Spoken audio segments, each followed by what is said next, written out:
Welcome everyone to the Avengers podcast where we talk Marvel, DC, Star Wars, and more. I'm your host Torrin, and with me is my co-host Peyton. Hi. Hello. Capybaras. Capybaras are adorable. I want one, bro.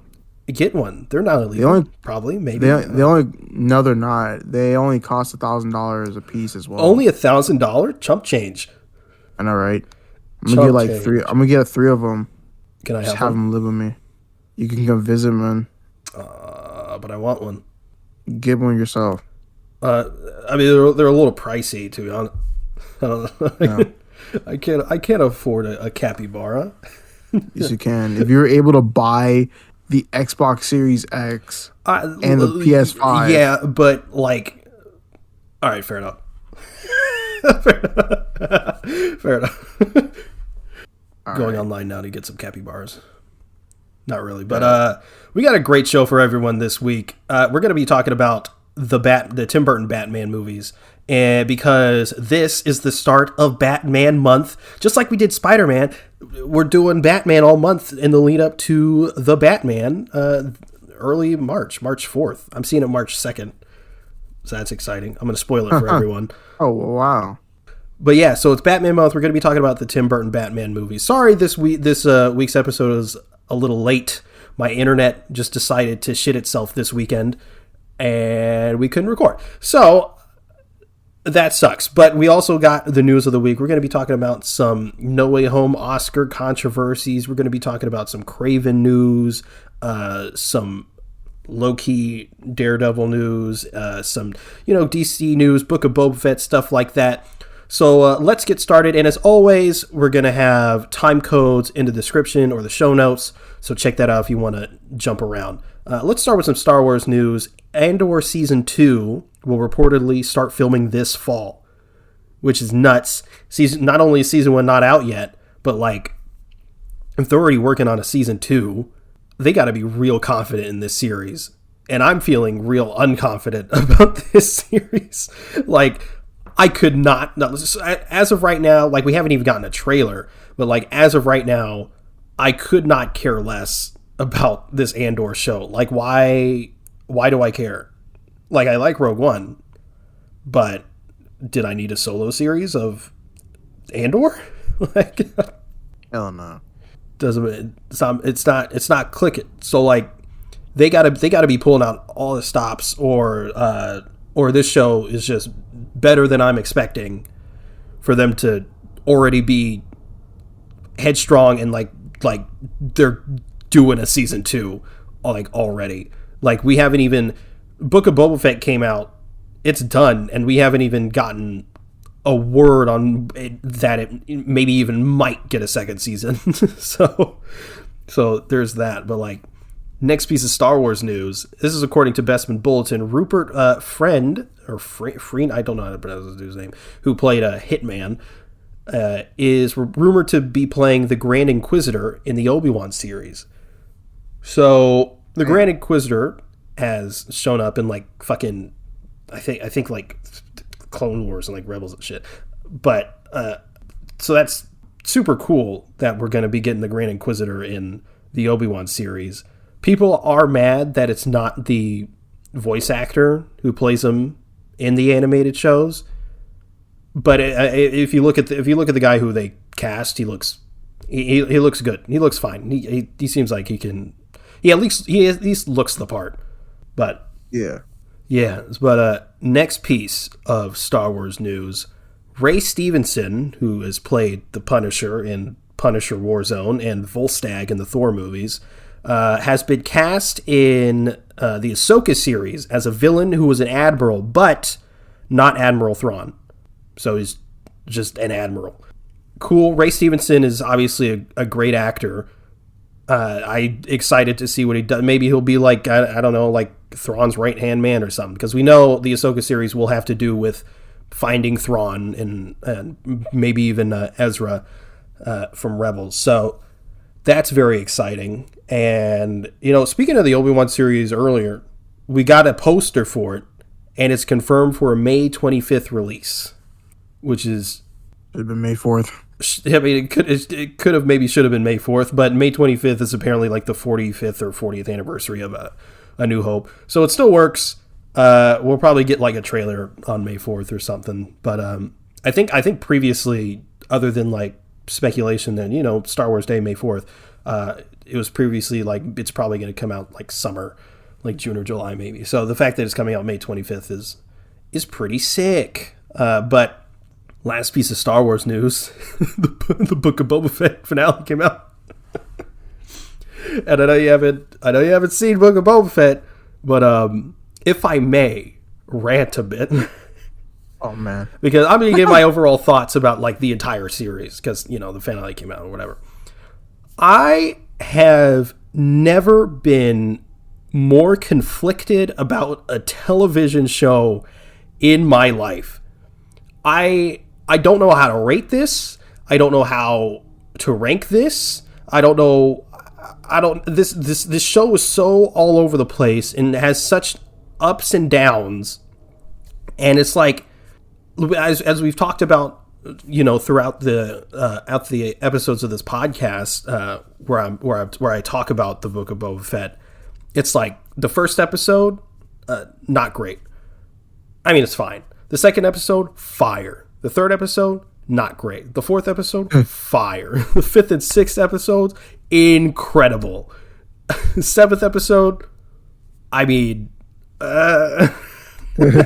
well, like there's these massive ups and downs, and the highs are really fucking high, but the lows are really goddamn low.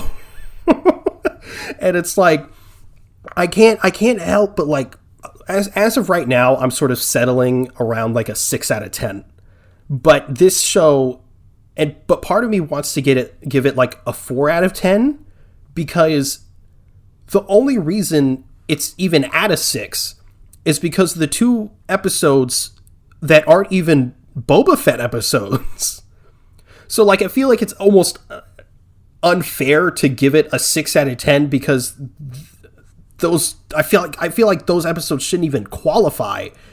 Just be it's like they're incredible episodes, but like they're in the show that they're in, they don't correlate. Bruh, you're just struggling right now. It doesn't make any sense.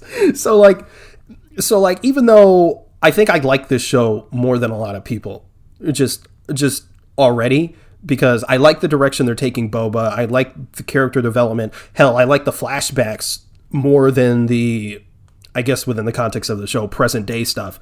Like I love the stuff with the Tuskens. I love not only just him, you know, sort of finding himself in the Tuskens. I also like just seeing the Tuskens world sort of built out, rather than just being these sand people on Tatooine that are like they're just like hunters or whatever. But yeah, so I like that aspect of it. But then you have the shit on fucking Tatooine, and he's you know, daimyo or whatever, and you have these fucking mod cyberpunk fuckers with like fucking stupid colored mopeds that just look so goddamn out of place. And when I saw it for the first time, I was lenient on it, because in my headcanon, I was like, okay, because people were like, well, they feel out of place. They don't feel like they're like Star Warsy, and they certainly don't feel like they belong on Tatooine. And the Tatooine bit, I agreed on. Like, yeah, they're, you know, they look like they don't belong. But my headcanon was, well, they do seem Star Warsy if they're from like the underbelly of Coruscant or something like that. You know what I mean? Where it's like this like grimy like sort of city vibe and whatever and stuff like that. Like that would make sense for those characters. So in my headcanon was they're from the underbelly of Coruscant, and maybe they like move their operation to Tatooine.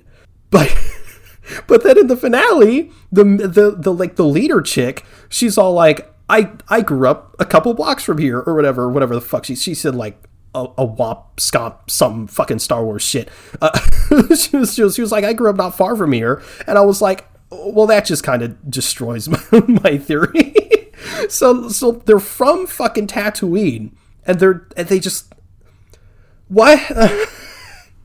So that's fucking weird. And my God. So that entire aspect was just awful. And in the finale, just to talk about the actual finale, it was just underwhelming. And on a technical level, and technically speaking, they hit all the beats they needed to.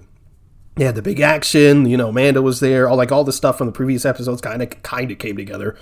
And Cad Bane and stuff like that. Boba and Cad Bane had a duel or whatever. Grogu's back, blah blah blah. But it all just felt so flat and unearned.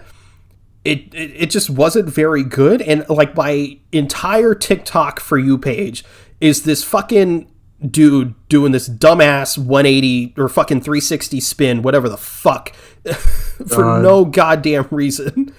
Light skins be like. But I saw that and I hate this word, but it's apt here. I physically fucking cringed. I was like, what the fuck was that? And all the stuff where I was like, ugh, this is just bad, usually came from the mods. Everything else was like Mando and stuff like that was either really good or just okay. So I say all this, and we've talked about it a little bit in our previous podcasts, but the common denominator with all this garbage is Robert Rodriguez.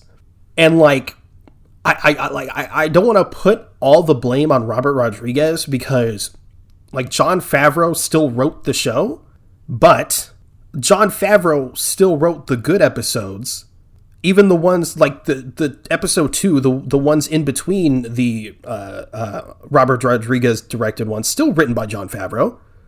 But it's clearly the writing and the plot necessarily isn't the issue.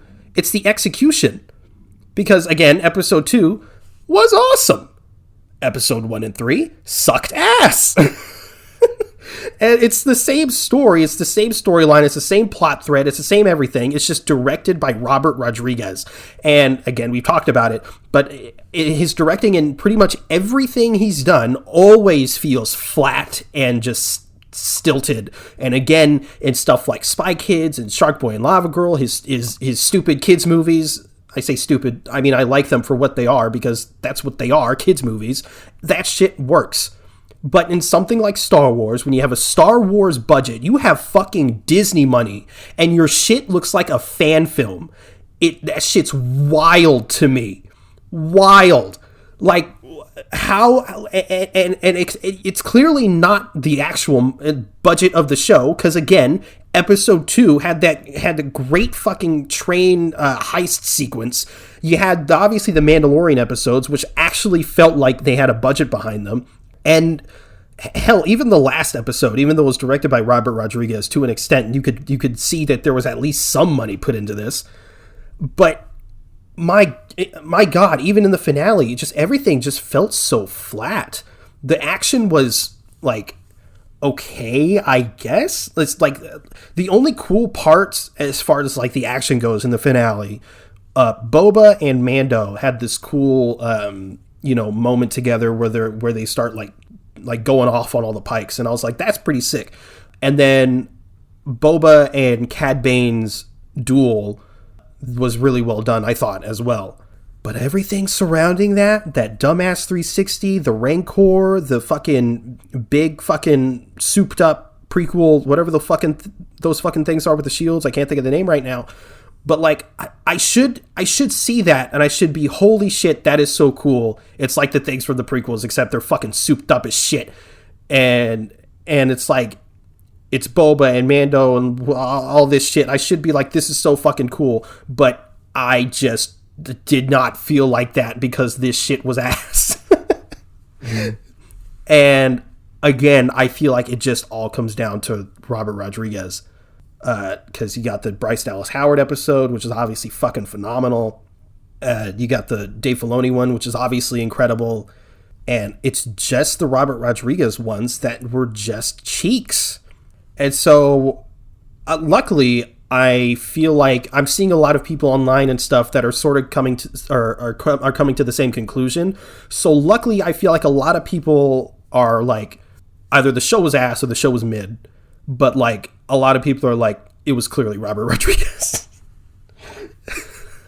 And I feel bad because I like Robert Rodriguez. And I think I said it, or maybe I didn't say it. Maybe I was just talking to some friends. But like his episode of The Mandalorian in Mando Season 2, which I know you haven't seen, but his episode also had to deal with Boba Fett and stuff like that. It was good. It didn't, but at the same time, I feel like the only reason that episode was good, and I could be wrong about this, so, but I'm like 90% sure this happened. They had another director in place, so they had to get all this shit ready anyway. But then last minute, the director had to drop out, and so they brought Robert Rodriguez in. So he wasn't, so like that episode wasn't like solely Robert Rodriguez's style. You know what I mean? Yeah. So, but Boba Fett, Book of Boba Fett is completely Robert Rodriguez, through the episodes that he did at least. And this show's fucking broke me, man. This show has broken me. Well, and it's like Timothy Oliphant, like that, or his. There was a post-credit scene like he's fucking alive or whatever. I'm like, okay, like that's cool, because I was pretty annoyed at first because the citizens of Freetown is called now come in and they're like Cad Bane gunned him down in cold blood, and I was like, oh, because the week before I was like, okay, he's definitely alive because he got like shot in the shoulder. But in this, they were like, he's dead. And I was like, what? That doesn't even make any sense. But okay, I accepted it at the time just to, watch the episode. But then there was the post-credit scene, and he's alive, I guess. But then he's going to get modified by one of the modder fuckers. So I don't know what the fuck that's going to look like. Oh, and this is probably the last thing, unless I think of something else last minute. This entire series, Boba Fett is all like, the whole shit is he kills Bib Fortuna, he becomes daimyo of Mos Eisley or whatever the fuck. He's supposed to be this like crime underlord now or whatever, and the whole series he's trying to like gain respect and shit like that, actually seem like he can do that job and sort of lead the town and shit like that. That's the whole fucking series. But then in the final episode, at the end of the episode, he's all like, I don't think I'm cut out for this. Then what the fuck was all of this for? And they sort of like imply that like what the fuck is his name? Cobb Vanth is going to be sort of like the leader of the town now. I don't know. This show just like did not know what it wanted to be. The best episodes of the show weren't even about the main fucking character. I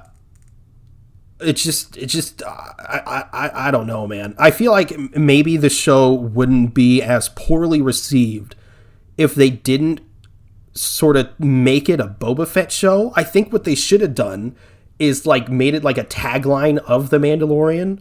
So like it'd be like The Mandalorian Tales of Boba Fett or some fucking shit like that. And then weave Mando through maybe like either each episode or one every other episode, so you can still keep those two Mando episodes and it still feels at least somewhat organic because it's still technically The Mandalorian, but it also has this alternate focus on Boba Fett. I don't fucking know. I'm not a writer, but this shit should have been better. It should have been better, and I can't help but just be like, goddamn, Robert Rodriguez. Rant is over. 6 out of 10. Shit. God, you just went off. I'm sorry. I'm so sorry.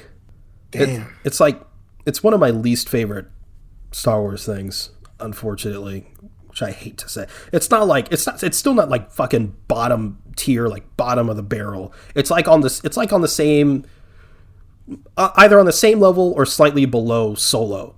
So, yeah. Fucking pain. fucking pain, man. But moving on to some DC news. According to the Illuminati, Lex Luthor will make an appearance in Titans Season 4 in a small but important role. So we getting another Lex Luthor. Hell yeah. I'm excited. I'm excited too. Hopefully they don't fuck him up. Facts. The characterizations in that show, well, I was going to say they seem fine, but I guess the casting is good. All the casting in that show is good. It's just the writing for the characters that's bad. So I have no doubt that they'll at least cast someone that is good in their role. I just don't know if I trust them to write the character well. But yeah. Next piece of DC news is, let's talk about the Sizzle reel that was put out. Did The Rock put it out first? I feel like The Rock put it out first, but DC, let's say, just put out this Sizzle reel of their 22 movie slate, which includes like The Flash and Aquaman, Black Adam, the Batman. The biggest parts of the Sizzle reel were The Flash and Black Adam. The Batman, they kind of showed stuff we've already seen, and Aquaman, they showed stuff from the first movie and like something we've already seen. But The Flash, we got a new look at the Flash cowl at the very least, and the lenses come down, which is cool, I guess. In that shot, the cowl looks better than it did in the trailer, but I'm still not huge on it. I feel like that cowl easily just could have been better if they just added the chin strap. I think we're just learning that the no chin strap just does not work. But yeah, it looks good, I guess. What are your thoughts on the cowl? Shit. I feel like the cowl could use a little bit more work, right? Yeah, it's got to. I think definitely. I think the shape and the look of it is fine. I think it's just it's got to fit around the nose better. Yeah, that's a thing too. Other than that, I think the suit overall looks really good too. Yeah, like I think also in that one scene where like he looks like he's running, it looks way better. Yeah, it looks way better for sure. I think my only complaint with the suit, besides the cowl, of course, is there's no belt, so there's nothing to like break up the red. Oh yeah, definitely. But I think that's about it. Looks mad thick in that freaking suit, man. I don't know what it is. It does look thick. But so you just see ass in the frame. Like, come on. They also showed stuff from Black Adam, which my God, looking great. That looks amazing. Like just that little bit, the little teaser trailer they showed at DC Fandom got me excited. But this, whoo! It's besides the Batman. I might be more excited about this than the Flash, to be honest. The only reason I give a shit about the Flash movie is Michael Keaton's Batman. but with this Black Adam shit, this look we get of the JSA, my God, the JSA, fucking Dr. Fate, dude. Dr. Fate is I think Dr. Fate, like Loki, has like the best costume I've seen in like a very long time. Absolutely. Honestly, it's looking damn good. Has no Atom Smasher looks good. Atom Smasher be looking accurate as shit. Hawkman, it looks really looking good. Great. I think Cyclone we saw a little bit of, but we didn't. Yeah. We just like saw her. We just it was like one or two like second clips. Yeah, but whoo, looking good. My only complaint is that there's no Jay Garrick. Oh yeah, there's no Jay Garrick, which sucks. But I mean, speedsters are problematic. Yeah, but yeah, this little sizzle reel has me way more excited for this. Way more excited. I'm a little disappointed we didn't get a trailer at the Super Bowl. I feel like because the sizzle reel came out before the Super Bowl, and it kind of felt like a get ready for a trailer, and that never happened. But it is what it is. Still, awesome stuff from Black Adam. But next piece of DC news is Peacemaker episode 7. Great as always, of course. But what'd you think of this episode? Really, really good. Let me see. Lots of good moments in the show. I love seeing more of the White Dragon, even though he's a racist. Yeah. Such a good suit. I love the seeing more of the emotional Peacemaker. Him like trying to change. Him not trying to be caught in his father's burdens anymore. It's just fucking amazing. The fucking raccoon with the helmet strapped to him. This shit was fucking hilarious. And then John Cena's like, man, raccoons are hard to control. And he has scratches all over his face. I know, right? And Economos is like, well, yeah, dumbass. Like, fucking Vigilante coming in clutch again. And also, you want to know who came in clutch again? Fucking Econogoat. Yes. Man, Econogoat, man. Bro, for a second there, dude. I thought they were going to kill Vigilante. I was about to be I thought they were going to kill Vigilante too. I'm like, nah. I was about to be pissed. Whew. He's safe. Man, protect that man at all costs. Right? Really. But, spoilers for Peacemaker, by the way. I feel like that should go without saying. But, Myrn died. Yeah, rest in peace, Myrn. Why they got to do Myrn like that, man? I know, right? Great actor. Great actor as well. I can't wait to see him in Guardians 3. Cannot wait. I don't think I've seen him in anything else. Nah, I haven't seen him in anything else either. He's worth checking out, though, after his performance. Yeah, clearly. But, man. Oh, at the fucking end, the cow. Oh, yeah. Bruh. Jesus. Jesus. I'm going to have a hard time watching the finale, aren't I? You probably are. Oh, man. That, sorry, yeah, even I texted you saying, like, oh, hell no. Like, I was like, fuck that, like, dude. Oh, no. What is it? But that fight between Harcourt and Judo Master. Oh, my God. Dude, that shit was good. That was a real good fight. Bro, like let's not forget that Judo Master emoted on on those guys. He really did. I was like, did he just Fortnite dance on us? Hey, man, he got healed from those hot Cheetos. Apparently, the Myrn actor is in John Wick 2. I don't remember him in John Wick 2. Oh, I remember. Oh, okay, I remember him a little bit, I think. But dude, I don't know, man. I think it was look, like I said, even though he's a racist, it was nice seeing the White Dragon fight. He was pretty cool, low key. Is it weird that part of me is like, damn, he's dead? I mean, I feel like he's just such a great antagonist. Pretty much, yeah. Like, I mean, it's kind of like one of those things where it's like you see a character that gets built up only for them to die in like the next episode. Yeah, he didn't really last for that long.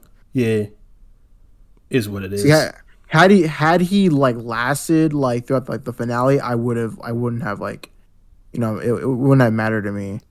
But yeah, I kind of understand. I kind of understand what you mean. It's like, damn, like he's dead. Hate to see it, but it also left like, oh wait, no, he answered that, didn't he? Or did he? How his brother died? Because he said that. Yeah, his brother died. White Dragon killed him. But yeah, how? pretty much. Well, how? Because like he made both of them fight.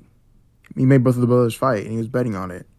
Yeah, but I think there's like he said something like he did something like beforehand or some shit that like caused him to fucking seize out when he punched him. I mean, I don't know anything about that, but I remember is that like he, in a sense, like he ended up getting his brother killed because like fucking Peacemaker punched him and he ended up seizing out. It's like it was indirectly his fault. Made him fight and shit. Yeah. Got the white trash boys over here looking at two kids fight. Gotta be fucked up. What? The fucking White Dragon is the most fucked up guy.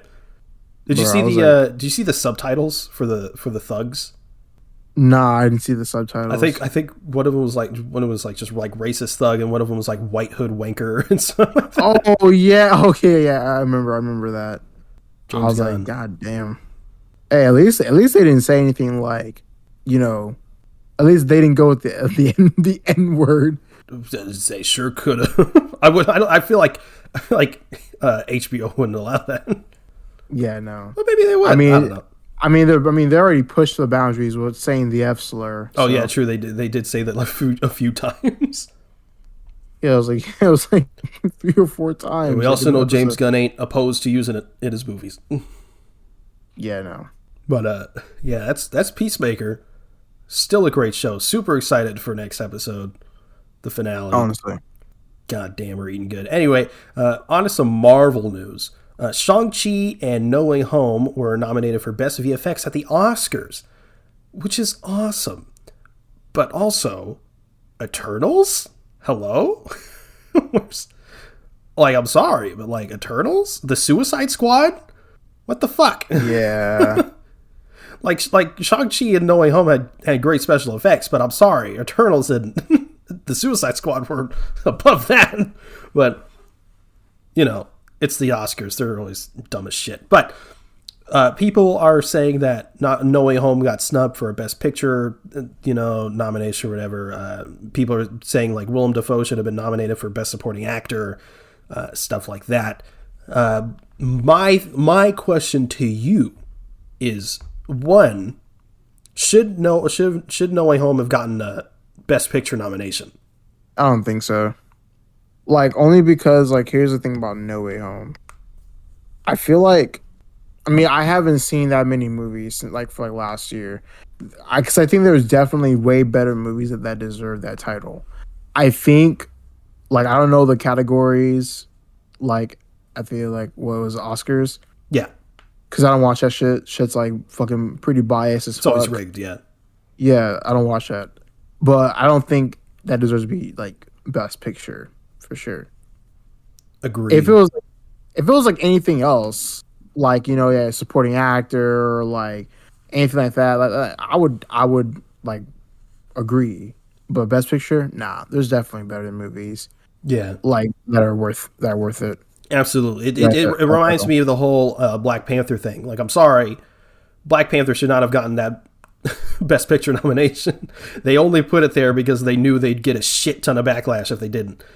But like as far as like Best Picture goes, like it like No Way Home is obviously a very good movie and it's very popular, but considering some of the other like there's like it doesn't deserve to be a Best Picture nomination. Now, I do think superhero movies should get more recognition at the Oscars. Like, I think the Willem Dafoe supporting actor thing is absolutely valid. That dude just destroyed. I mean, but yeah, like obviously VFX, like obviously as I was talking about earlier, Eternals and the Suicide Squad certainly got snubbed. I don't know what the fuck that's about. It should definitely be respected more at the Oscars. But as far as Best Picture goes, like, I'm sorry, the only Best Picture like superhero films that could ever be in that category is The Dark Knight, Logan, shit, maybe even Infinity War. But not No Way Home. I love No Way Home, but no. My second question to you is, I guess technically two questions, but like, should there be a popularity section? Yeah, I mean, I definitely think so. I mean, because it's also one of those things where it's like, I wouldn't mind if there wasn't, and I wouldn't mind if there was. The only thing is that I can see people complaining about is that, like, oh, they just added this in so that way, fans could be quiet about like a certain movie. Mm-hmm. Which, I mean, it's fair. But at the same time, it's like, I feel like if they were to add that, it's like they're not letting that nomination go to waste. Yeah. It's like, I won Spider-Man No Way Home for Best Picture. Well, if they were to add that, say, category, then at least it won something. At least it's getting recognized for it being a superhero film, and you wanted it to win. You wanted it to win some sort of award. So I think so. Yeah, I don't think they should. Because, you don't think so? Yeah, well, because I think there is an alternative. But as far as the popularity thing goes, if it's a popularity like a vote, or it's like a sort of like a People's Choice Award sort of thing where like people vote, or maybe they go off of box office, maybe I don't know, but I feel like if they did that, low key, every Marvel movie is gonna win every Every year. Marvel, yeah, Because yeah, I just can the see that fan too. base, and they just kill it at the box office every single time. And even though DC is still very popular, as of right now, besides maybe the Batman, ain't no way they're competing with that. Yeah, You know what I mean? and yeah, and that's fair. That's fair too. That's fair to So say. I think instead what they should do, because there's so many superhero movies and that shit it ain't stopping anytime soon. Just make a superhero category. Best superhero Yeah, movie. yeah. And Okay. then they can judge based off quality, not look, they put in 3 spider people. Yeah, You know what that's I fair mean? to say too. Yeah, that's fair to say too. Because if imagine like No Way Home and Logan came out the same year and it was a popularity thing, No Way Home would win, even though Logan is by far the better movie. Yeah, definitely. So, yeah. Definitely not. Ain't no way they get in Best Picture, though. Yeah, ain't no way. The Batman, though? yeah. The Batman, Batman, though? the Batman though. If that shit ain't getting nominated, I haven't seen it, but it's already the best movie of all time. Of all time. Not really, but I next, really, I hope it's better than The Dark Knight. God, I hope so. I hope, Just to I shut them hope up. so. just Honestly. just to shut them up. But even if it is, they're still going to be like, no, it's better. Christian no, Bale right. is better than Vampire Boy. It's going to be the same shit. It's going to be the same shit. But next piece of Marvel news: Russell Crowe has been cast alongside Aaron Taylor Johnson in Sony's Kraven the Hunter movie. No idea what his role is going to be, but he's going to be in it. I think he's going to be in Thor, Love and Thunder, as like I think he's going to be Zeus or something like that. So man's just getting the Marvel role on top of a Marvel role. Getting that bag. Indeed. But so there's that. Next piece of Marvel news: Anthony Ramos has been cast in Ironheart in a secret role, and will reportedly be a very large role, and will continue in future projects similar to Kang and Loki. Okay, okay.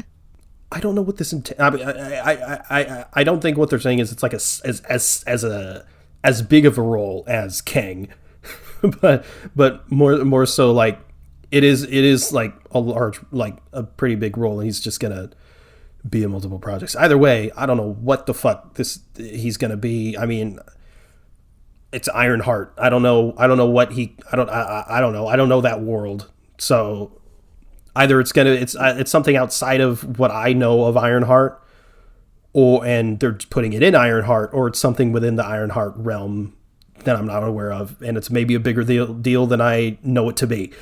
I have nothing. I had nothing to say other than Ironheart is fucking garbage. So such a shit hero, man. I'm relatively confident they're going to change her character in some way. I mean, they're gonna have to. There's no choice. In Feige, we trust. Bro, forget me not is a better hero than fucking Ironheart. A man who's meant to be forgettable is better than Ironheart. Think about that for a second. Oh, so man. bad. Hey, but at least she's not Letitia Wright. So, Yeah, you're right. at least she's not anti-vax. I really want to know how Ironheart would react to the vaccine if she were real. Well, she's book smart, so I imagine she actually believes in science. Shuri definitely getting the vaccine, but Letitia Wright. Sure. Yeah, that's true. Man, next piece of Marvel news. This is according to what's on Netflix, and also Netflix themselves now. Netflix has confirmed they are removing all Marvel series, including Agents of S.H.I.E.L.D., on March 1st. It's unknown as of right now where this series will end up after their removal, but according to Insider, the rights have reverted back to Disney. So it doesn't seem like Disney have bought the series back or something like that. It seems like the rights have just reverted back, maybe because Netflix just hasn't fucking done anything with these characters ever since they canceled them. But apparently the rights have reverted back to Disney, so it's likely that they'll show up on Hulu because of their, rated R nature, except Agents of S.H.I.E.L.D., that'll be on Disney Plus guaranteed. But like people are like, well, if Moon Knight's going to be on Disney Plus, then maybe Daredevil. And I'm like, I feel like y'all are like, because Kevin Feige earlier in the week said like Moon Knight's darker in tone and like we're not holding back and whatever. It was just rated TV-14.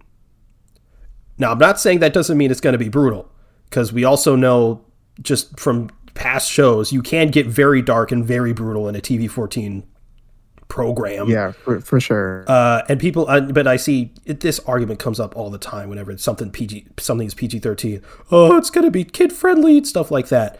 And yet people have no issue with being like, man, this movie's going to be so dark and so gritty with something like The Batman, which is rated PG-13. You can absolutely push the boundaries in a PG-13, TV-14 rating. And like, I hate that shit just because like something is like they want something to be rated R and like gritty and bloody. Just because they want that it's not gonna make it good. It's not gonna make it better. It's like, oh my god, like the Batman should have been rated R. It's not gonna make the movie any better. Like, I don't get it. Yeah, story's still the same, everything like that. Vibe is still the same, just you're not gonna be seeing a lot of blood and less language. It's like, oh my god, like I'm not getting blood and gore in my fucking comic book movies. This movie's gonna be fucking garbage. Like, why aren't Batman and Catwoman having sex? Where's the sex scene? Why am I not seeing gratuitous nudity like in Euphoria? Ridiculous. It's ridiculous. Like, just because something has that or doesn't have it doesn't mean it's just not gonna make the movie any better. It's like, I don't care. Like, I mean, I'm at that age where it's like, I sound like a fucking old man, but I don't. Just because something doesn't have like a lot of like blood and gore, it's like I just don't really care for that.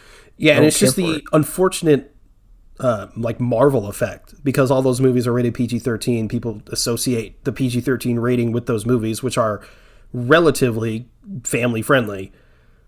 Yeah, but like, yeah, you can absolutely push their boundaries, and people are making the argument as far as these Netflix shows coming to Disney Plus. They allowed the X-Men movies on there, and they drop F-bombs, and they released that Beatles documentary, which apparently has several F-bombs, and they didn't censor those at all. So, that being said, I still don't think they're going to come to Disney Plus, simply for the fact fucking Kingpin beheaded a guy with a car door. Oh man, that. It's a bloody show. It's a bloody show. A couple of F-bombs and a beheading are not the same thing. Yeah, and not just a beheading, a graphic beheading. Like, ain't no way. I hope they're on Disney Plus, because then I don't have to watch them with ads. But not only that, but like, if they are on Disney Plus, it would finally confirm whether they're canon or not completely. Yeah, because then they'd either be on like the legacy sort of section, or they'd be in the timeline. And if we're on the timeline, then we know. But there's no way they're coming to Disney Plus. Ain't no goddamn way. It is coming to Disney. It will be coming to Disney Plus overseas, where they have Disney Plus Star, where they have all like the R-rated shit. But like they have like if they could have added something like Daredevil and stuff to Disney Plus, they would have added Logan and Deadpool, but those were on Hulu.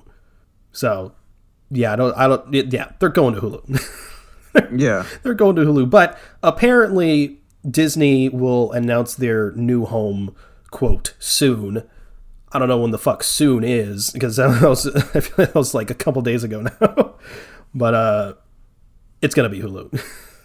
Watch them pull a fast one, and they're like, HBO Max. Daredevil, HBO Max. But honestly, I wouldn't be mad for that. Honestly, I wouldn't be mad about it either. But man, kind of fits too. Just finished Daredevil season 3 again, and I was right after Daredevil season 3. I was like, I was gonna start Jessica Jones and maybe finish that out finally, because I've still only seen the first season and like a couple episodes of the second season, and then completely dropped it. But oh yeah, I dropped that shit too. I think I'll wait until apparently the third season is actually pretty good. It's just the second season that's just mid as shit. I haven't seen like I mean I saw like the first episode of the third season and I dropped it. Yeah, the second season is pretty fucking weird because like her mom has powers and shit and like it's just this whole fucking thing. And they introduced Typhoid Mary and it's just like I can care less. I could really care less about this shit. Yeah. But yeah, whenever it comes to the whatever new streaming services, cough cough Hulu, I'll probably give it a second shot. I'm definitely watching the first season again though. I haven't seen that in so long. We got to see more of the Menace Kilgrave. My God, he's so good, so So amazing. If those aren't David canon, Tennant. I hope they bring him back in some capacity. Facts. Fuck, he's good. Anyway, next piece of Marvel news, and the last piece of Marvel news, the fucking goddamn Doctor Strange in the Multiverse of Madness trailer. Bro, that shit is so fucking stacked, bro. So stacked. Like, bro, oh my God, we're getting so fucking spoiled. It's like, it's insane on how spoiled we are. Like, at this point, it quite literally feels, at this point in the MCU, it quite literally feels like comics come to life. Not literally, like, from page to screen, but, like, in the sense that, like, they're just throwing shit at us. I know, it's, like, right? the craziest, wildest shit.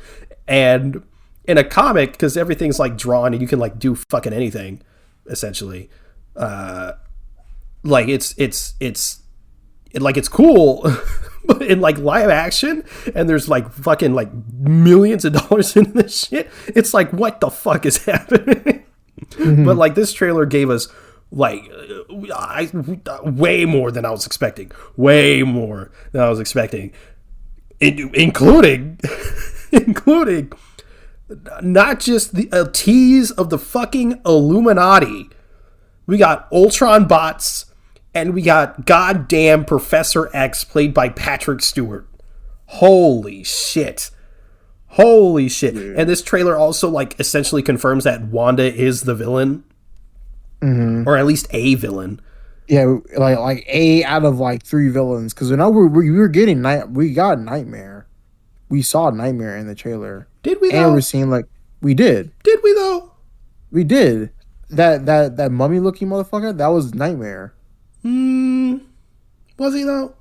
It was. I think that was just Doctor Strange. No, the mummy dude in like the very beginning of the trailer, that's Nightmare. Bro, you're gonna have to show me that. Yeah, I don't know what the fuck. Bro, I don't know what the fuck you're talking about. Dude, I'll show you. But keep talking.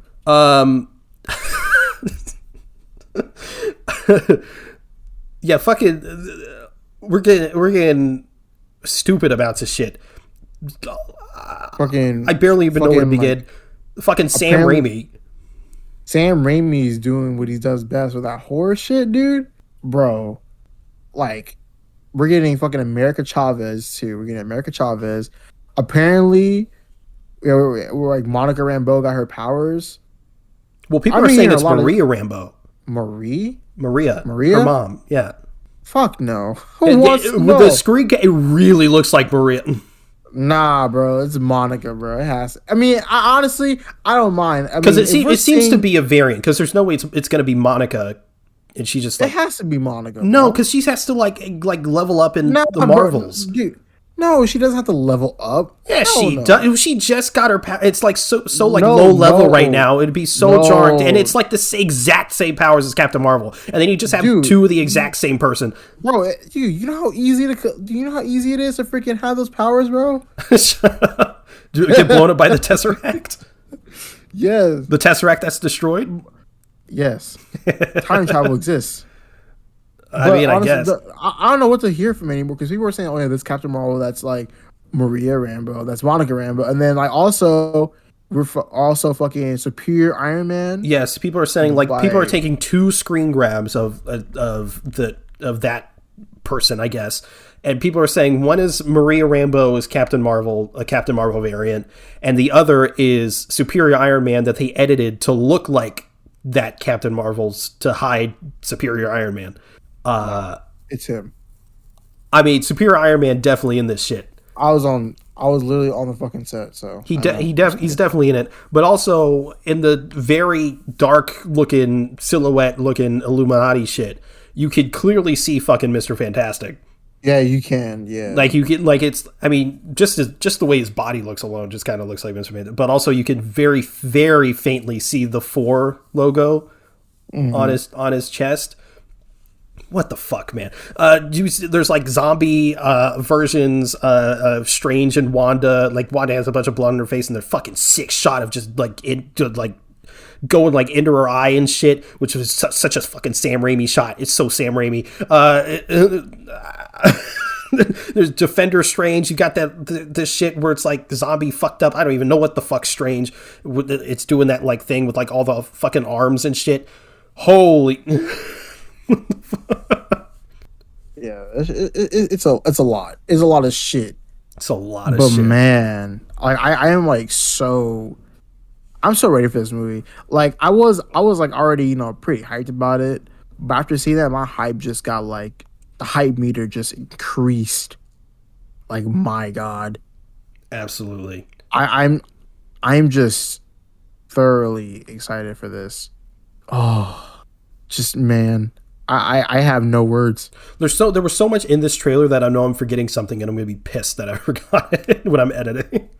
There's that moment where they're falling through dimensions or whatever, and it like for a flash they go animated. Yeah. There's that. That's gonna be fucking sick. I don't know what the fuck, and it's like it looks like classic animation, like straight out of something like at a 60s Spider-Man or something. What the fuck, man? What the fuck? It looks like Wanda straight up attacks the Illuminati. What the fuck is that gonna look like? There was leaked concept art a while ago of Wanda facing Professor X.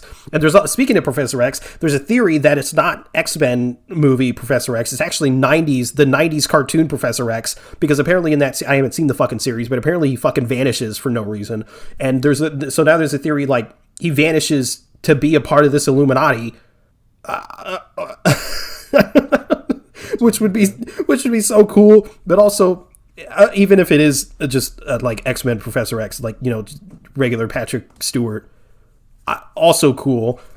Is it John Krasinski as Mr. Fantastic? Maybe. Is there a variant T'Challa or some version of Black Panther? Is it T'Chaka? I don't fucking know. Is there Black Bolt? Vin Diesel's rumored to be Black Bolt. Vin Diesel for Black Bolt? Yeah. Why? I don't know. Anyway, is Namor going to be there? I mean, I love Vin Diesel, but no, like it's good. Just get Anson Mount. People are wondering, like, what the fuck is up with? Because there's regular Doctor Strange, and then there's not Strange Supreme. There's the subtitles in one of them confirmed it's like a different character. It's probably not the one from What If, which I felt it was never the one from What If. It felt weird. People were jumping to that conclusion because people were like, "Oh, Evil Strange equals What If Strange," even though he turned good at the end of that. Didn't make any sense to me. But it's pretty essentially confirmed that it's not What If Strange. But then there's Defender Strange, and it's like, who the fuck are you? And so people are now speculating, especially since like it's not super comic accurate because it's the color scheme is more regular Doctor Strange.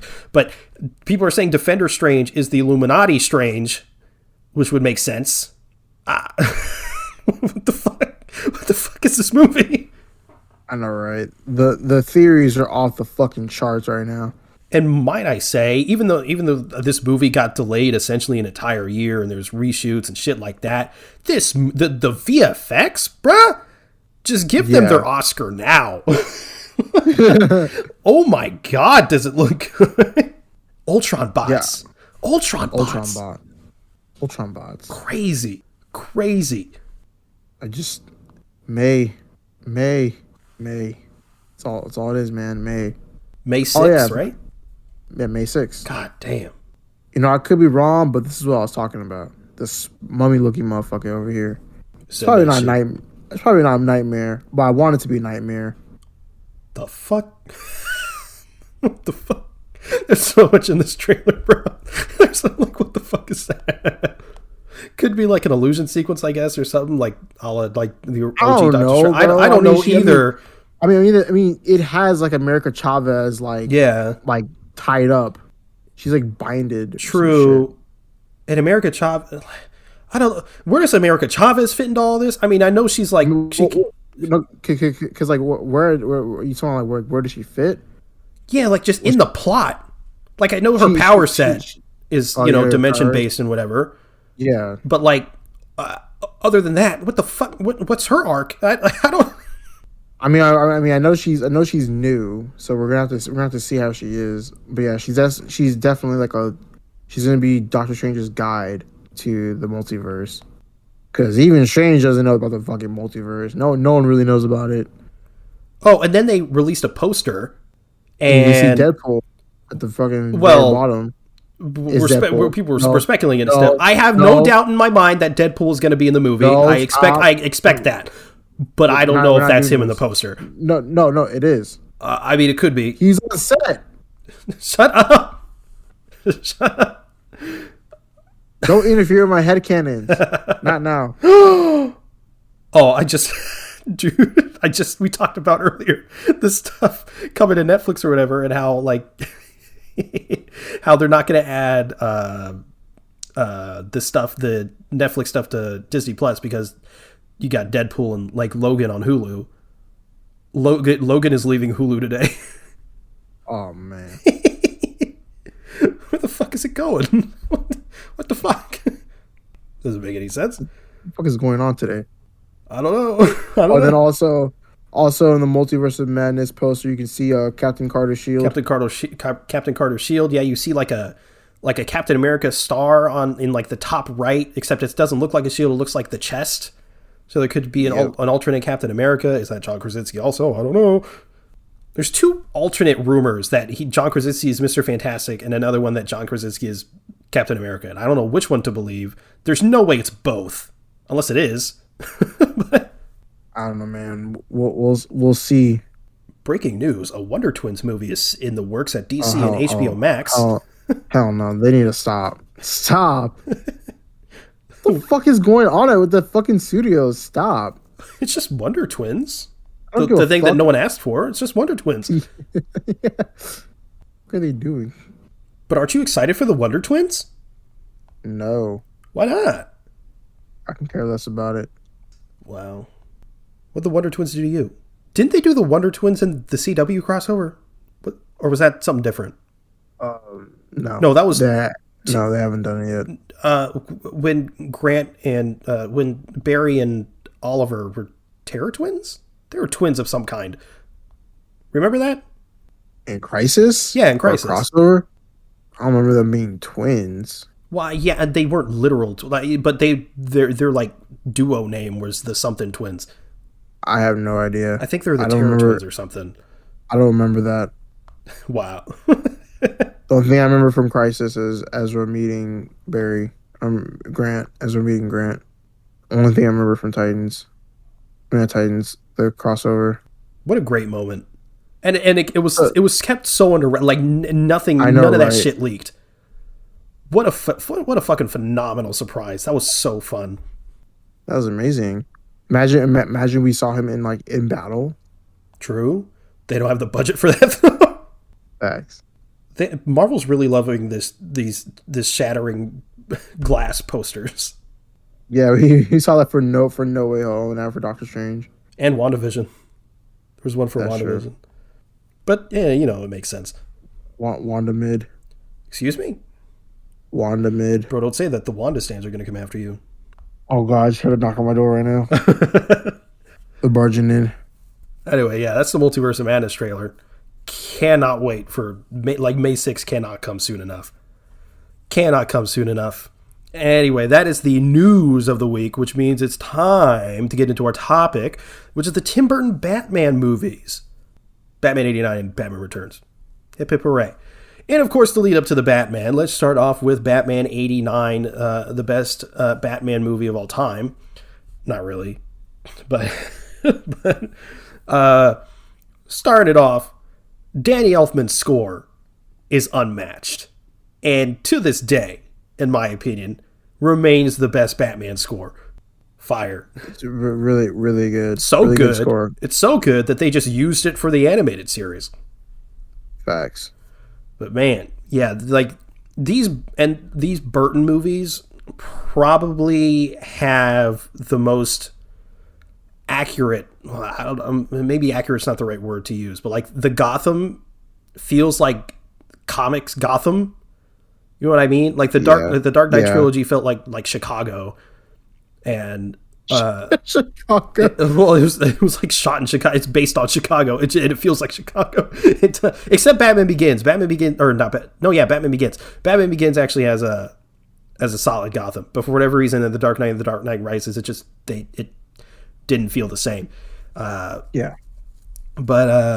it didn't, and it's really just Batman 89 that has this like really good feeling Gotham, and even in Batman Returns it changes a little. I'll get to that, but in this one and in the following films, including the Dark Knight trilogy, we haven't seen a ton of it for the Batman yet, but it's looking good. it's looking good. But yeah, this Gotham is really feeling like Gotham. You know what I mean? And Batman has this awesome intro when he takes out those two guys, and it's the classic exchange. Who are you? I'm Batman. Sick. Sick. And I don't know about you, in my opinion at least, animation excluded, Keaton probably has the best Bat voice, I think, at least until Pattinson. I still feel like we haven't heard enough from him to determine that. It's not like comedically, like comically gurgled like Bale is, and it's like those are fine, but I feel like they get sort of comical by the end. It was like okay in Batman Begins, but I feel like it almost felt like it was parodying itself by Rises, and then it's not like robotic and auto-tuned like Affleck. He just made his voice deeper, and it's like, I don't know, that just fits better to me. I don't know why you shit on Affleck. He's clearly the best Batman. You gotta stop.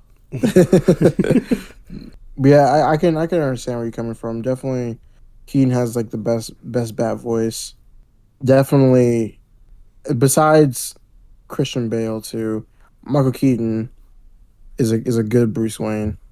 Yeah, he's good. I mean, like in terms of looks, he's okay. I'm gonna get to that because I definitely want to talk about his Bruce Wayne, but maybe it's because I'm so used to him as Lando, but it's hard for me to see Billy D. Williams as Two-Face.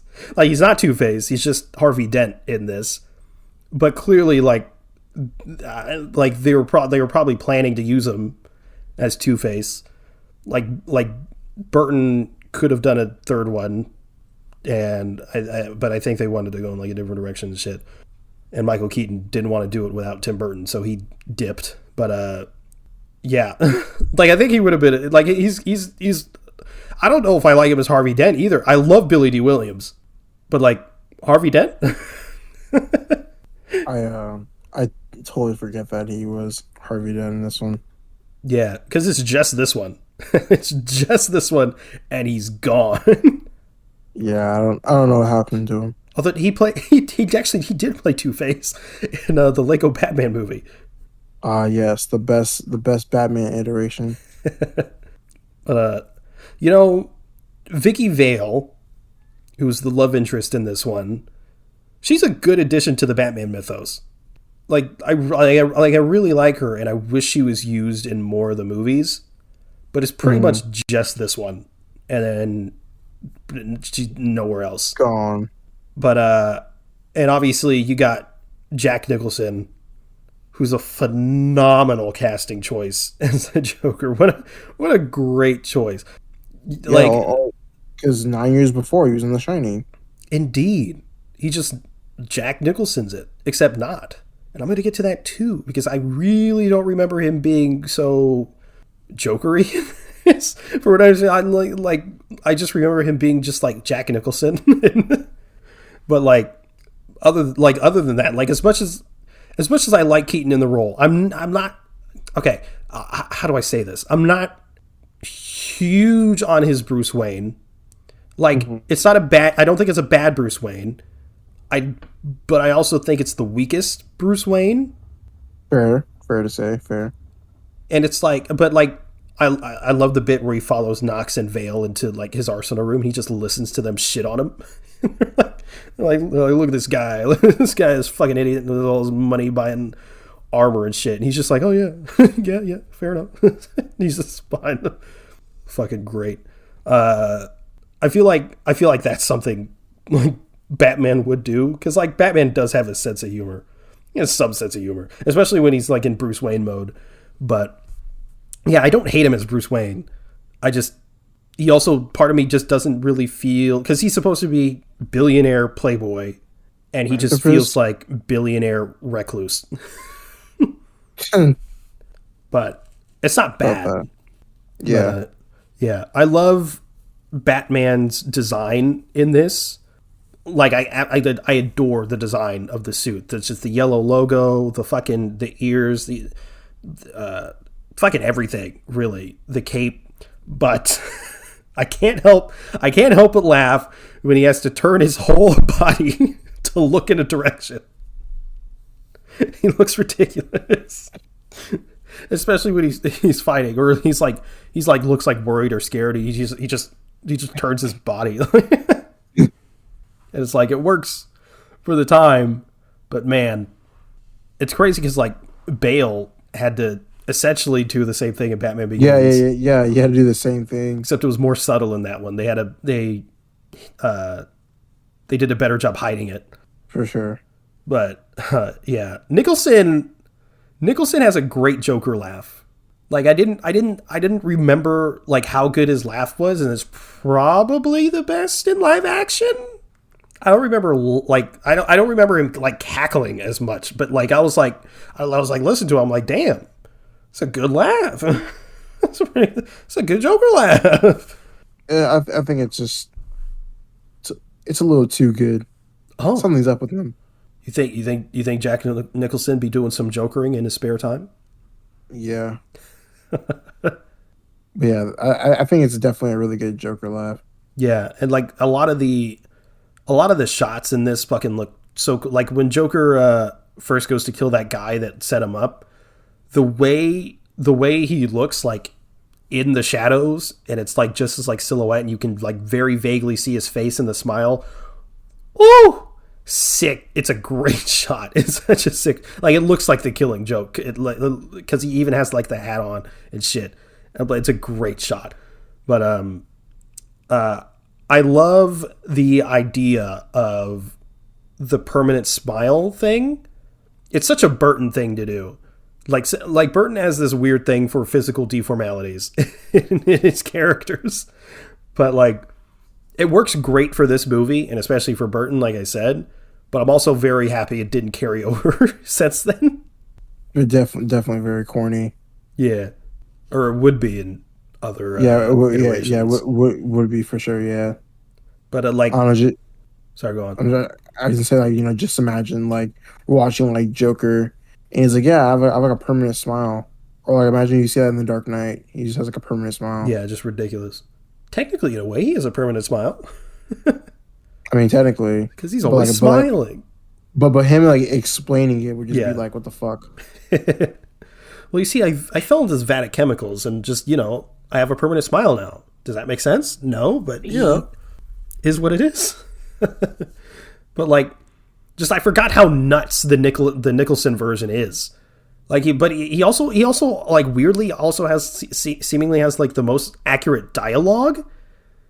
Like just the lines just like feel very jokery, and while I think the delivery from someone like Hamill would be better, it's still really damn good. Like I from what I remembered, it felt like it was just Jack Nicholson being Jack Nicholson in some Joker makeup. But yeah, like it had really Joker-like dialogue. He was making like bad jokes and shit, and yeah, I don't know, it just felt very jokery, which I thought was awesome. I also love how he puts skin color makeup on. Oh yeah. For whatever reason, when I was a kid, that really tripped me up. For whatever reason, when I was a kid, I could not grasp the fact that his skin is white and he's putting on skin colored makeup. I thought for whatever reason when he was like sweating or whatever and he wiped his brow, he I don't know, he wiped white makeup on him and that wasn't the skin, that wasn't just his normal skin underneath. I could not wrap my mind around that when I was younger for some reason. But it's a super cool like concept and like super cool and easy effect, but it's effective. Facts. Oh my god. What? My fucking eye just started twitching. Just flick your eye. Flick your eye. Oh my god. Oh my god. I'm smiling. Oh, no. Laughing. Oh, no. Smiling. Oh no. But that's kind of terrifying. I know, right? Just admit that'd be horrible. But this movie or this version of Batman still has the best Batmobile in my opinion. And I also forgot how much of Batman the Animated Series is influenced by this, because the Batmobile is essentially the same shit. Yeah. But, I mean, yeah, it's such a sick Batmobile. But like his head, not very maneuverable. It's definitely one of my favorite Batmobiles for sure. I think the only one to compete is Pattinson's. Because, like, Affleck's is essentially just a tank. And similarly, Bale's is kind of like a tank. It's the tumbler. But, like, I don't... It's not... Besides the Keaton one, I feel like no Batmobile has ever been like a Batmobile. It's just been a Bat tank in live action. Yeah. Yeah, like this one's just like, this one's like an actual like long ass car with fucking bat wings at the end of it. Yeah, and Pattinson's is a fucking muscle car. Yeah. So, but man, I love it. Yeah, I love the scene in Vale's like apartment or place wherever the fuck she is, and the lines, "You want to get nuts? Let's get nuts." And of course, Nicholson's, "You ever dance with the devil in the pale moonlight?" Yeah, Great. I remember seeing that. That quote like all the fucking time, like used by like edgy kids in like middle school. And it was just like I always see that in like, you know, like alt kids bios and shit. I'm just like, at the time I was like, what the fuck does that even mean? It sounds so fucking stupid.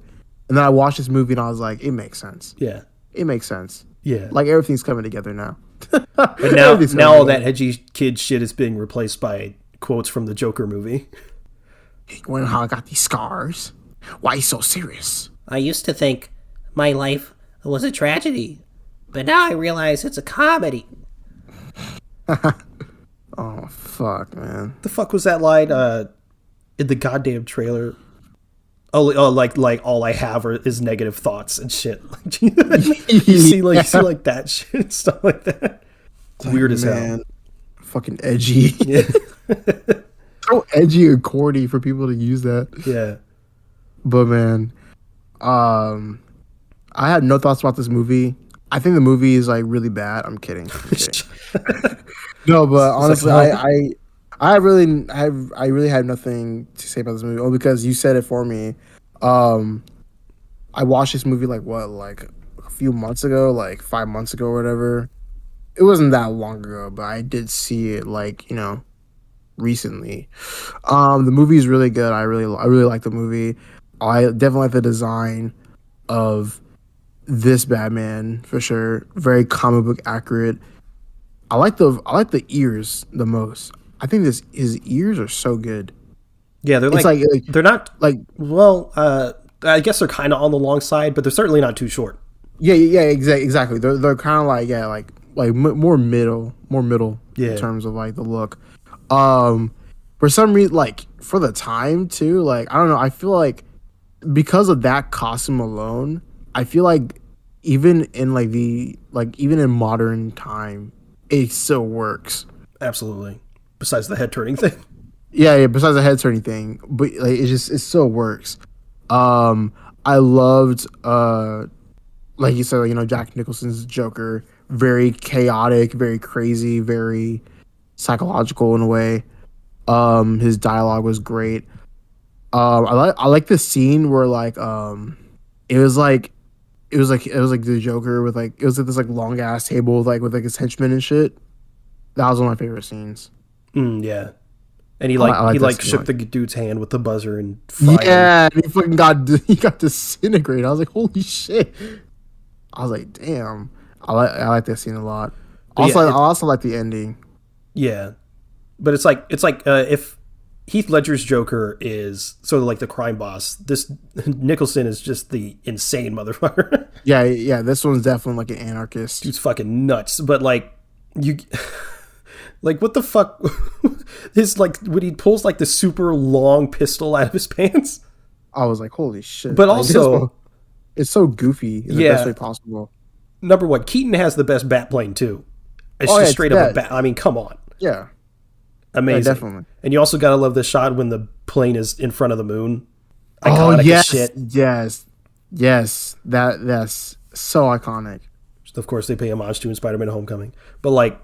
That long pistol, he shoots the plane and takes it down with that long ass pistol. What the fuck was in that long ass pistol that can take out the bat plane? I was like, you want to know what it's called? It's called plot armor. I was about to say plot armor, yeah. Plot armor. But yeah, it's and at the end, pretty solid fight. I'm still not sure I'm a fan of the idea of Joker killing Bruce's parents.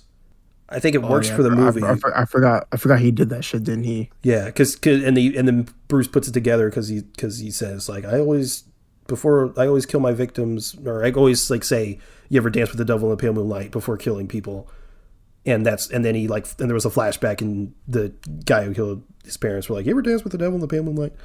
And he was like, oh, it's this Joker guy. But yeah, I'm not sure I'm a fan of that concept.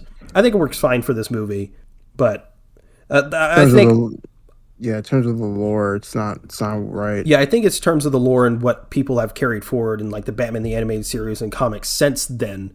I feel like they've taken the best from these Burton movies and have left maybe like the not so great stuff behind like that. But yeah, pretty solid fight, and I'm gonna acknowledge it here. But obviously Keaton, as much as I criticize Ben Affleck, yes, Keaton's Batman does kill. But I feel like every Batman kills every Batman in live action has killed. Even Bale, who is the only Batman who's like, I don't want to kill people, he still kills people. But like obviously Affleck's just straight up murders motherfuckers. And Keaton seems to have it's not like he doesn't care about human life like Affleck seems to, but he also doesn't seem to mind killing people. Like he straight up kicks a dude off a building straight down. He lights a dude on fire in Batman Returns. Like he's definitely killing people, and he says to Joker, "I'm going to kill you" at the end of in the final act. But I'm not a fan of that, but the characterization, at least, of Batman is so good that I can forgive that somewhat. You know what I mean? Mm-hmm. But yeah, fantastic movie. Love it a lot. Better than I remember, to be honest, especially as far as the characterizations go. I always said that Keaton probably had the best Bat voice, but I also don't remember his Bat voice being as dramatically lowered as it is. Because he was really, and it's actually, I'm going to talk about in Batman Returns, but it's improved in Batman Returns. He goes like even deeper in Batman Returns, because like in this one he's like, if I'm Michael Keaton right now, he's like, I'm Batman, but like in Returns he's like, I'm Batman. You know, so it's better, but still better than I remember. Regardless, Jack Nicholson better than I remember. Also, great movie. I gave it an 8.5 out of 10. Give it about like a 4. I'm just kidding. Fair enough. Yeah, I gave it the same rating. 8.5. So you're copying me, bro. Bump that shit down to a 7. No.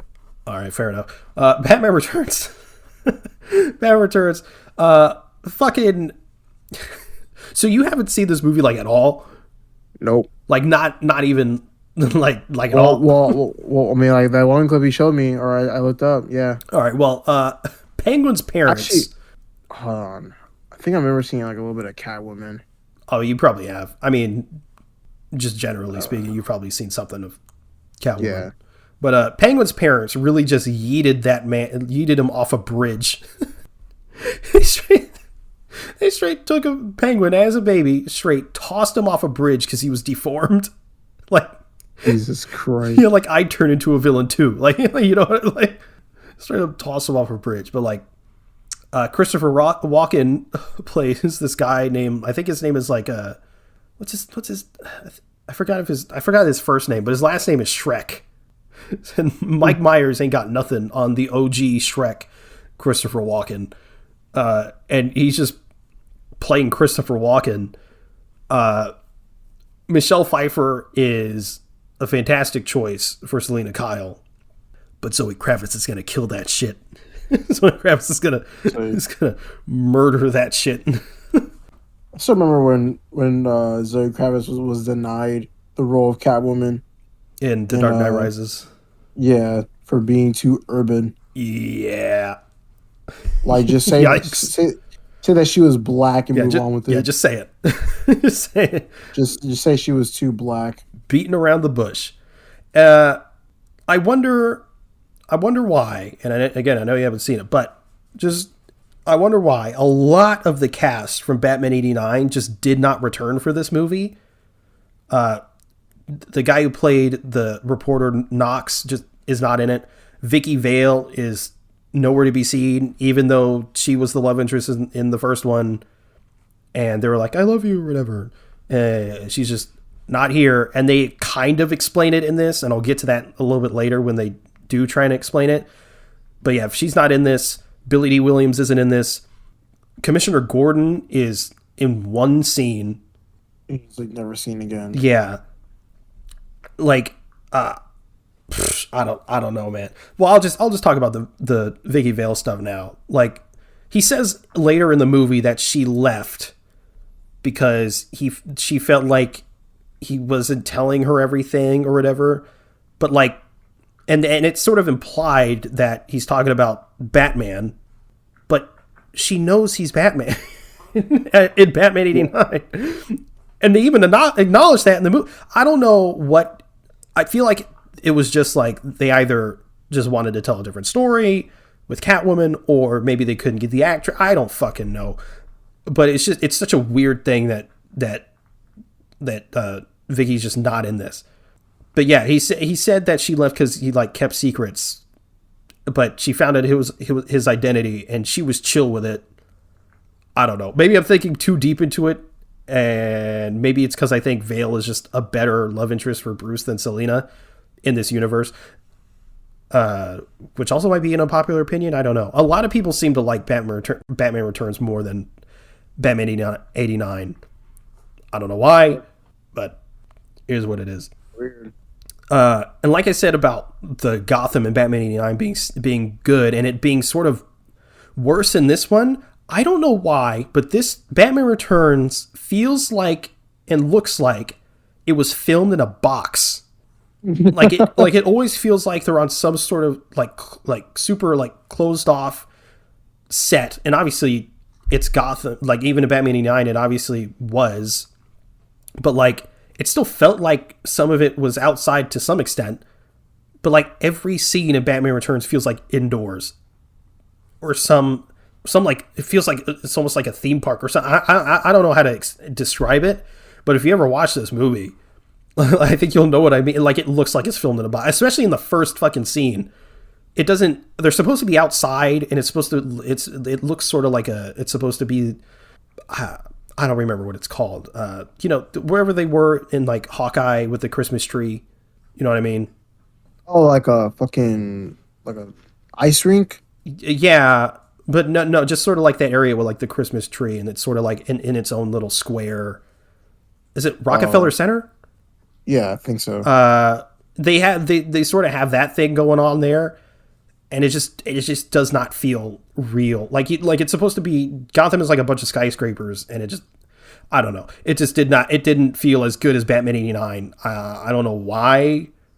It looks worse for some reason. Maybe they had a lower budget. I don't fucking know. But it just doesn't look as good. The shot, I guarantee you've seen at least this shot. because it's a GIF. It's fucking everywhere. The shot of the bat symbol like shining on Michael Keaton, and he stands up, and the bat symbol's behind him. Yes. Yeah, I've seen that before. Fire! What a sick shot! What a great shot! Shit will is sick as fuck, and is forever going to be iconic. This I know is an unpopular opinion for some reason. I think the 89 suit is better than the return suit. The 89 suit, both of them have like fake abs, but like the returns one is like this weird mechanical shit, and I don't like it. Looks like plastic.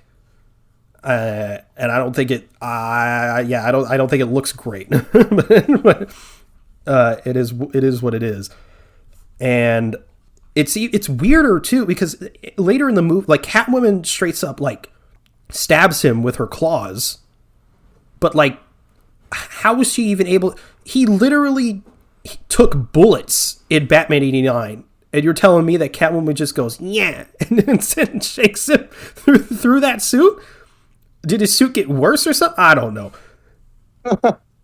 I feel like maybe I like this movie. Well, there's other aspects, but maybe I like this movie less because a lot of it feel like it did not continuity-wise connect to 89 in a lot of ways.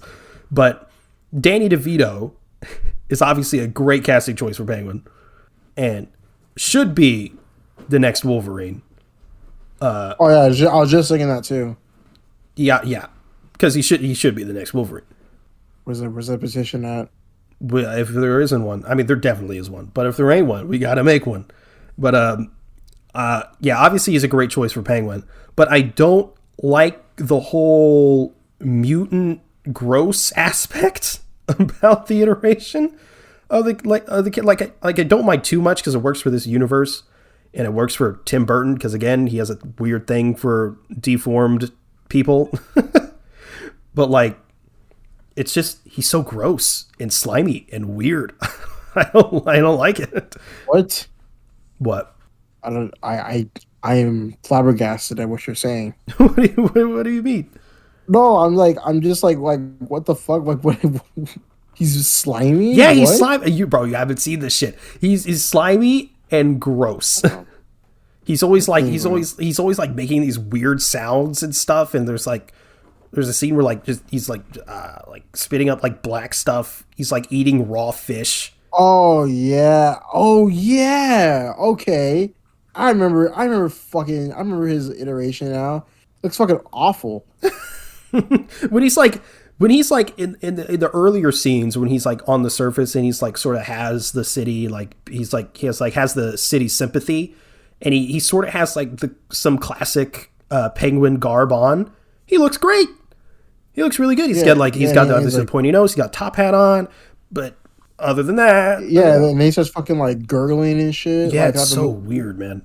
And I remember that. I remember that shit. I remember seeing that shit in fucking like YouTube. Oh, it's so disgusting. And it's like, it sucks too, because Danny DeVito could really be a good, like, comic accurate Penguin. And I feel, and we're kind of getting that in The Batman. He doesn't really, what's his name? The actor, Colin Farrell. Yeah, Colin Farrell. Almost said Colin Firth. That's Kingsman. Anyway, Colin Farrell obviously looks great, but part of me wants him to have a pointier nose. And where's his top hat? Where's his cane? Whatever. But take it easy, sweetheart. Yeah, and a lot of people I saw like for the Colin Farrell one were like, why is he British? He was never British. He only has that Cockney accent in like the Arkham games. I'm not sure why they made that decision. It's Nolan North. I should ask Nolan North. I got him on speed dial. But yeah, he's generally speaking, he's not British. So, but anyway, the Christopher Walken, I'm not going to call him Shrek. I feel ridiculous calling him Shrek. Christopher Walken straight up kills Selena he does this. You should look up the clip for this too. He does this really fucked up fake out. He's like, because he finds Selena like snooping in some files or in some documents or something, and he's like, he's like, you shouldn't be doing that or whatever. And she's like, oh, she's like, I'm just, I won't tell anybody if you don't want, like, I'm like, I just, like, I want this job and shit like that. And he's like, he does this like menacing. He's like, I could kill you. It'd be real easy. And she's like really scared. And then he starts like laughing, and she starts laughing. And he's like, I wouldn't do that. And he like does this like, and then he doesn't. He pushed her out the window. It was so messed up. I was like fucking like shoot her or something. No, pushed her out the goddamn window. And this is fucking Catwoman we're talking about. Yeah, well, she wasn't Catwoman yet. She was just Selena Kyle. Oh yeah, you haven't seen this. You don't know her. She gets pushed out the window, and she smacks her head on some Gwen Stacy shit. I'm sorry. And all these cats surround her and start like licking her and stuff and like gnawing on her fingers. You know what? You know what?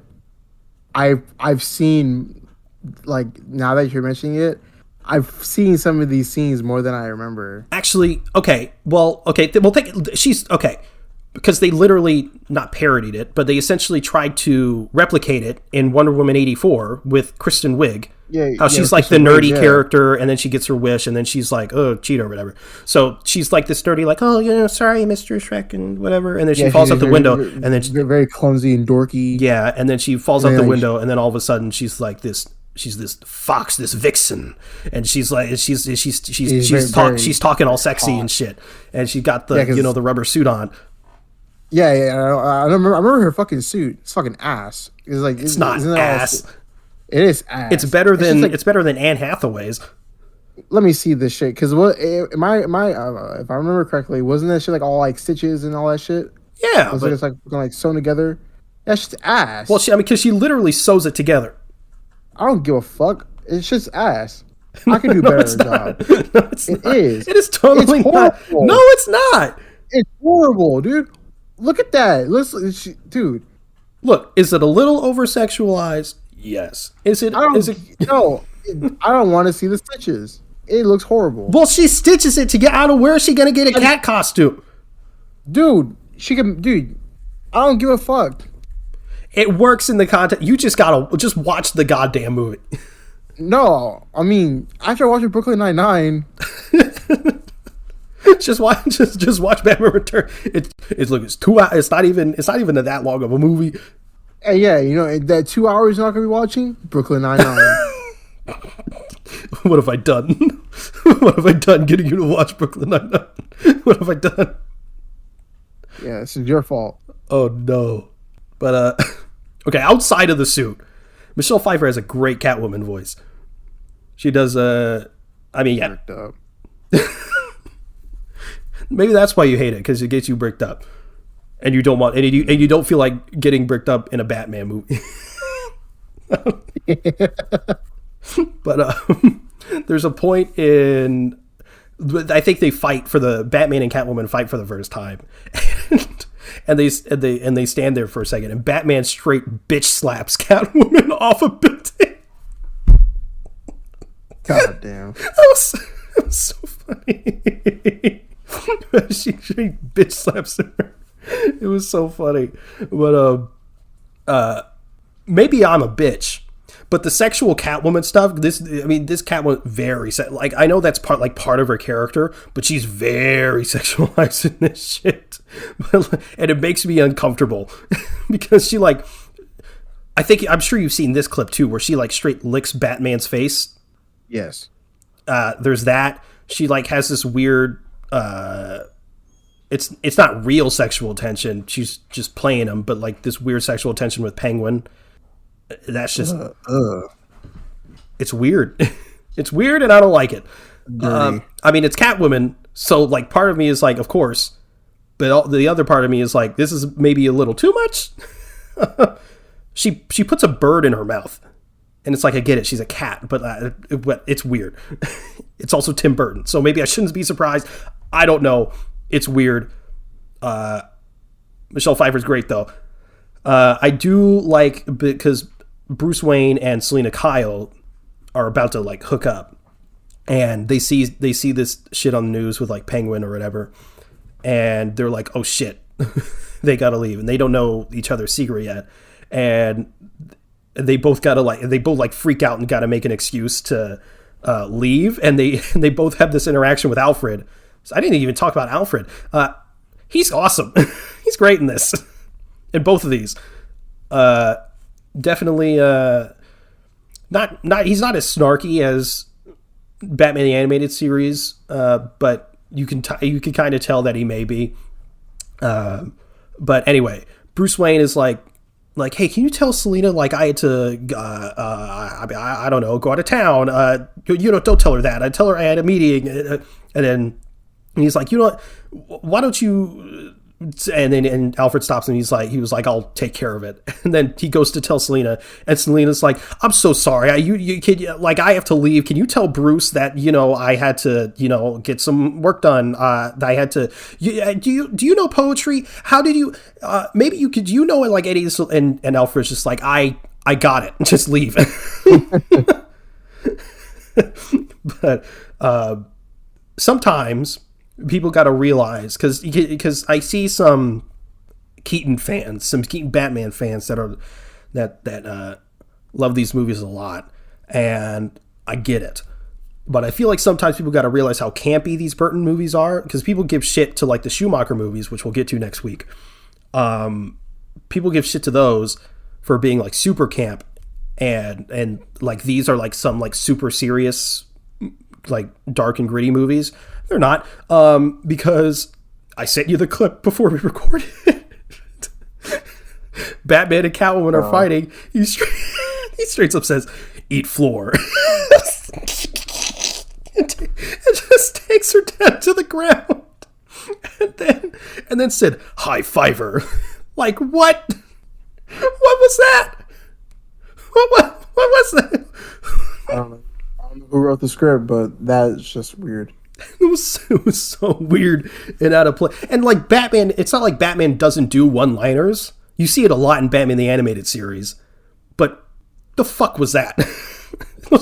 Still, those were just bad one-liners. Eat floor. What? What did the high fiver even mean in the context of the scene? I don't know. I couldn't fucking tell you. But that shit was so funny. I was high fiber. I was on the fucking, I was dying of laughter, man. That shit was so funny to me. But they're at Bruce and Selina are at some sort of not dance, not ball. They're at some sort of dinner. Fucking, I don't know.